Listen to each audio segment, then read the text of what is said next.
Olá para você que nos acompanha, está no ar mais um episódio do Home Business. O nosso videocast hoje vai trazer informações sobre o Plano Safra do BASA 2022-2023 para a Amazônia Legal. Eu sou a jornalista Adriele Brito e nesse episódio nós vamos receber o diretor do BASA, do Banco da Amazônia, Roberto Batista. Muito bem-vindo, Roberto. Nós vamos conversar sobre o tema Plano Safra. Roberto, mais uma vez eu agradeço a sua participação no nosso videocast. É muito bom ter a sua presença aqui. E nós vamos falar sobre o Plano Safra 2022-2023 do BASA, plano que foi lançado no último dia 1º de julho, né, no auditório Lamartine Nogueira, e teve transmissão ao vivo pelo YouTube do Banco da Amazônia. Roberto, a gente vai começar logo te perguntando, então, como funciona o Plano Safra, né, e quem pode se beneficiar dele? Olá a todos, obrigado pelo convite, obrigado pela recepção. Para o banco é muito importante a gente conseguir fazer a divulgação de um programa que é tão relevante para a instituição. O Plano Safra, na verdade, é a consolidação de diversos produtos de crédito rural que o banco disponibiliza para agricultores e pecuaristas da região amazônica terem acesso a oportunidades de crédito que só estão disponíveis no Banco da Amazônia.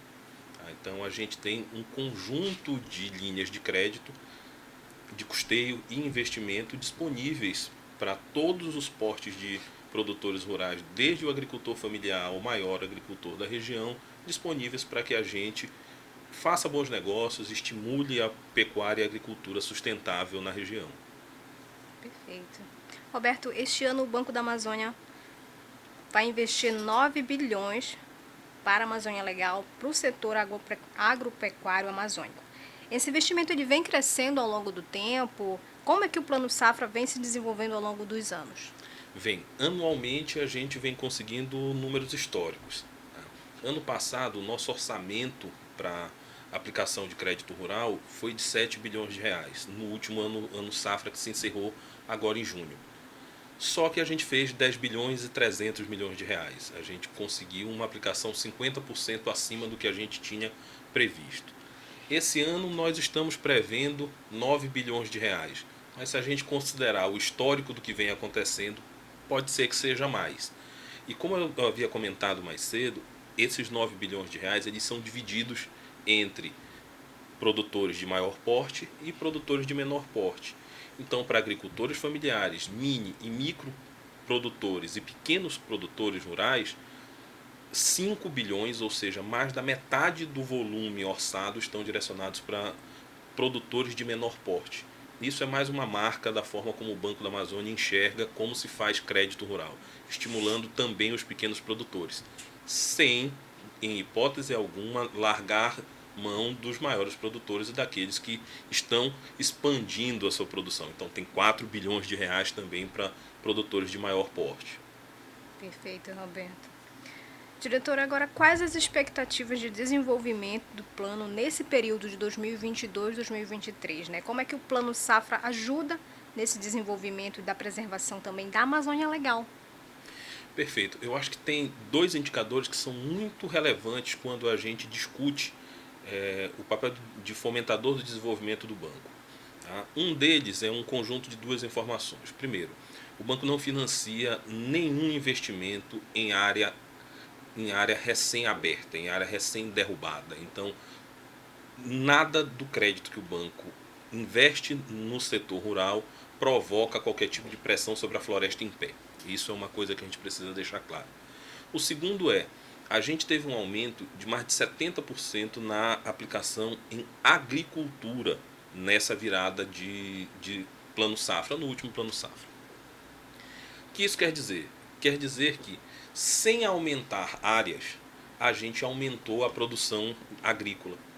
Isso se dá com aumento de tecnificação, com maior uso de tecnologia, com integração de lavoura e pecuária e floresta, que é algo muito relevante para o banco, que são pilares da agroeconomia. Isso para a gente é muito relevante. E é um mantra que a gente tem dentro do banco. A gente precisa otimizar áreas que já são abertas.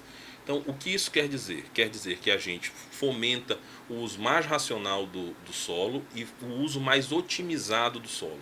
E aqui, quando eu falo otimizado, mais safras na mesma área, com culturas rotacionadas, sem utilização de fogo, com plantio direto na palhada, com aumento de produtividade e com redução de desperdício. É isso que a gente foca e financia. E o outro indicador que para a gente é muito relevante é o nosso apoio ao menor porte. Quando a gente destaca especificamente agricultores familiares, no último ano, no último plano safra, nós fizemos mais de 13 mil operações com agricultores familiares dentro da nossa plataforma digital, dentro do Basa Digital. E o Basa Digital ele é um pouco diferente do que a gente conhece como banco digital. Tá? Ele não é feito para pegar cartão de crédito ou para fazer crédito pessoal, e eu não estou desmerecendo em momento algum quem o faz. Mas fazer crédito rural dentro de um smartphone é muito mais complicado. Na Amazônia tem um plus, porque a gente está falando de distâncias muito grandes, a gente está falando de localidades sem cobertura de internet. Então não vale aquilo de eu estou mandando o meu dado ser valida aí.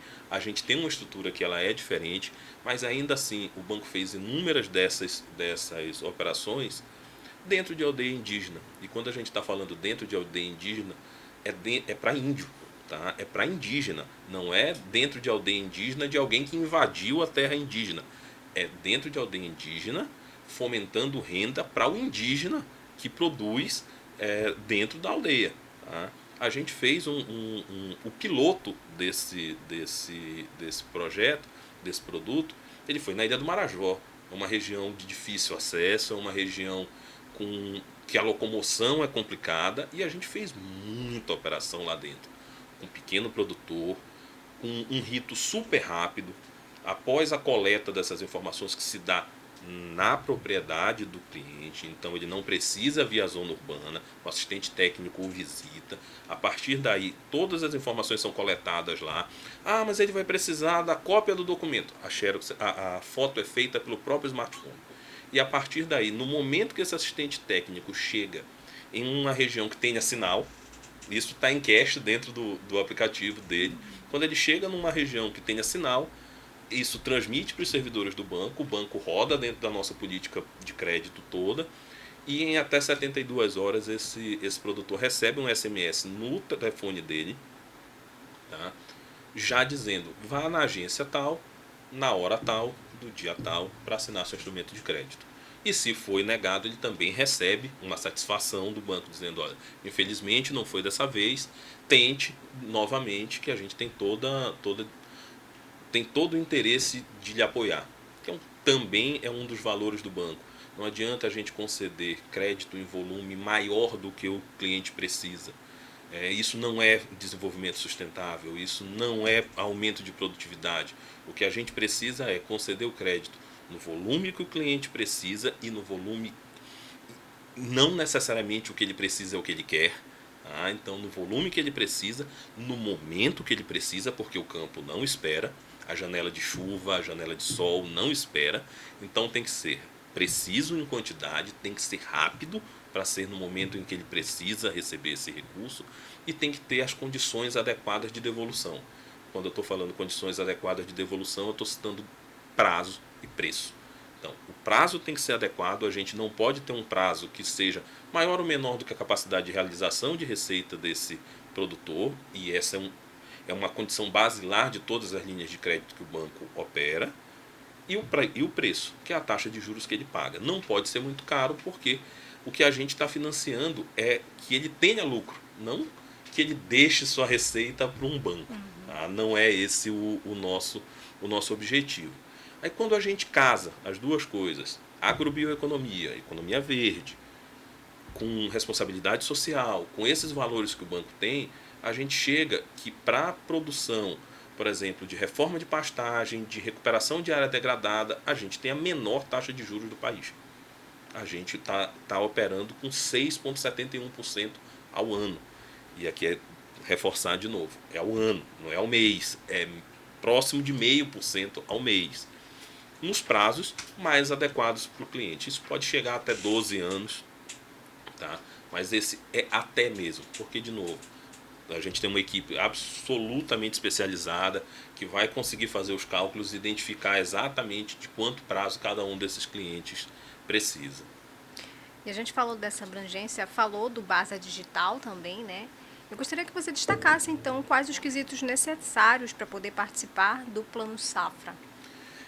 Ser agricultor ou pecuarista na região norte, tá? Para operar com o Banco da Amazônia, com as linhas de crédito rural que o banco operacionaliza.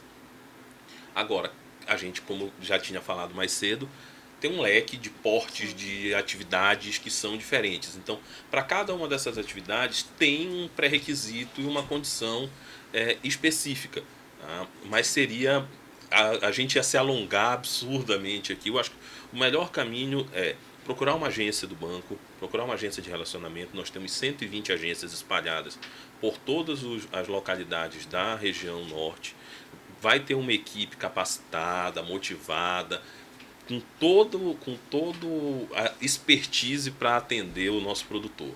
E lá ter todos os detalhamentos para cada uma dessas linhas. Perfeito, então fica a dica para quem está interessado em participar do Plano Safra.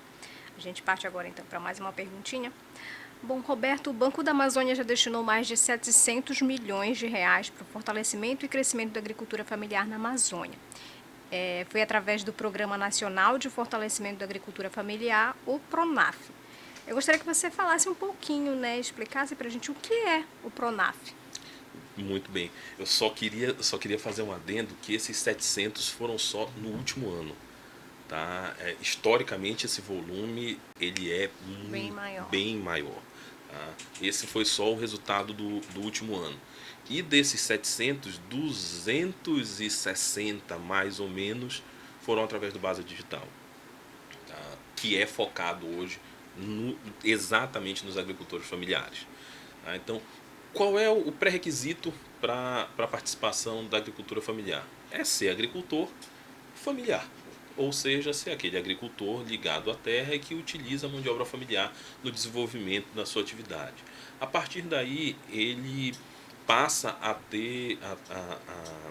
ter direito à vinculação, a ter os benefícios do Programa Nacional de Fortalecimento da Agricultura Familiar quando ele é enquadrado, tá, nessa condição, e ele é enquadrado por N instituições que fazem esse tipo de cadastramento. Eu acho que a gente pode destacar normalmente agências de extensão rural, aqui no Pará, Emater, as secretarias de agricultura municipais. A partir daí ele recebe um título que o habilita a fazer parte dos benefícios do programa. Tá?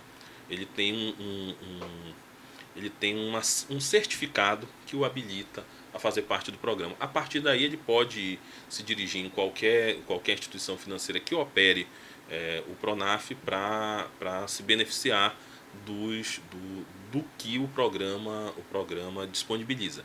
É óbvio que eu vou preferir que ele venha numa instituição verde e amarela chamada Banco da Amazônia, onde a gente opera PRONAF de uma forma muito responsável, muito cuidadosa com esse agricultor, direcionando os melhores esforços para que, de novo, o nosso crédito seja suficiente, adequado e chegue no momento certo. Isso a gente tem um corpo funcional muito capacitado que dia e noite trabalha para que isso aconteça.